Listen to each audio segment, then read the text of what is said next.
Today on Dylan Talks Tone, we're going to talk about what happens on the back of a Kemper.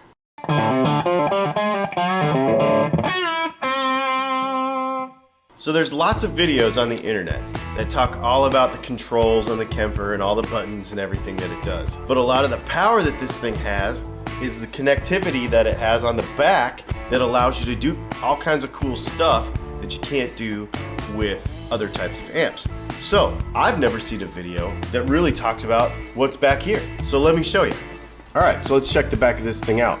Let's get the easy stuff out of the way. Obviously there's power. This automatically switches from 110, 120 to 240 if you plug it in Europe or somewhere with the provided connectors. USB is here. This is going to be for, this one here is going to be for a USB stick that is going to allow you to do updates and firmware stuff and all that. This right here is the USB that's going to go out to your computer so that you'll be able to add and delete and change around rigs and profiles and stuff like that from your laptop.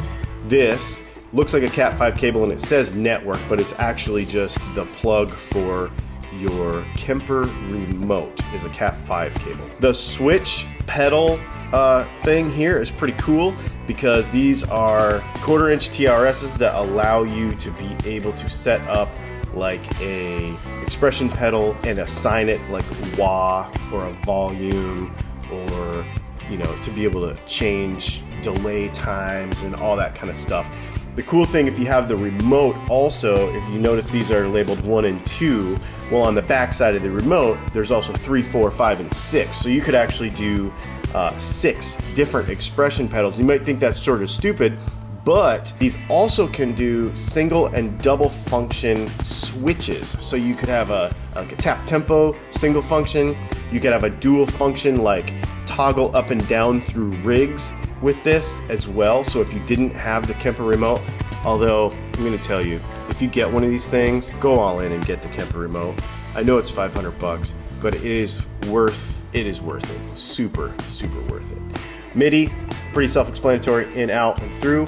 Spitif, this is for any kind of digital interface or digital mixing board that you're running straight digital from that. And then this is where it gets kind of fun because we start talking about our main outputs, all of our outputs, okay? So first of all, let's get the speaker output out of the way. I have the powered Kemper. You notice it says 8 to 16 ohms right here. When you plug something into here, this automatically selects the impedance for the speaker. So like I use an 8 ohm speaker in this cabinet here and then another 8 ohm speaker here, depending on what we use. I do or we'll do a whole nother video about that, but why I use a speaker cabinet. I am a guy that has to have the air moving in the room with an actual speaker cabinet. That's why I bought the powered one, and that's why I use this 90% of the time. The fun part I can do now is I can use a speaker cabinet, still feel like I'm playing through an actual amp with air moving, and then I can send left and right stereo out to the mixing board, the house, or to my studio. I could do that either in a balanced or an unbalanced fashion. Then I have a monitor output that I could send out to like a stage wedge. The other thing is, if you do not have the powered one, if it's not the powered amp, you can also use this to run all of your signal monitor out to a powered wedge or a full range, full response speaker, or to another power amp to another unpowered speaker. Is what you would use that for. The direct output send works with the return input, so you could have a regular effects loop with some external pedals. Maybe you have your own delay or your own whatever. You can run a send return here. You can also use the alternative input and the return for like a MP3 player backing track sort of thing if you wanted to do that.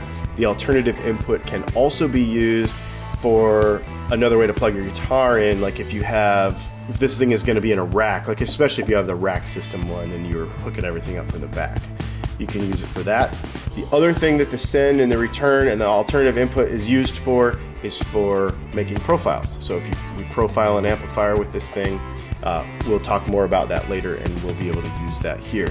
One of the things I want to talk about that's really super cool is you can run dry guitar signal into here, or out of here I mean, and run wet dry stereo or monitor stereo or mono over here, so you can split things out. You can also use this for reamping.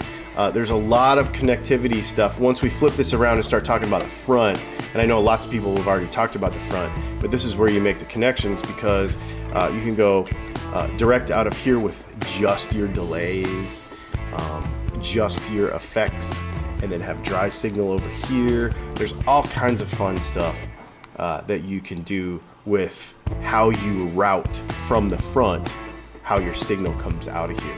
But it gives you all of that capability from the back. So there's a ton of different switchability and connectivity options. I'm obviously not even getting into the depth of it, because that also takes an understanding of the front panel and understanding how it interacts with the rear. If you have specific questions like, hey, can I hook it up a certain way? Let me know in the comments, because we'll make more videos about specific ways to use this if you want to do that. That would be a super fun series of videos as well. But I just have never seen one of it flipped around backwards to show the possibilities. It's really fun to be able to think about, you know, reamping, because you can also do that. It's fun to think about running, like I said, splitting your stereo signal off of your dry signal, and then playing with effects loops. All that stuff can be done here.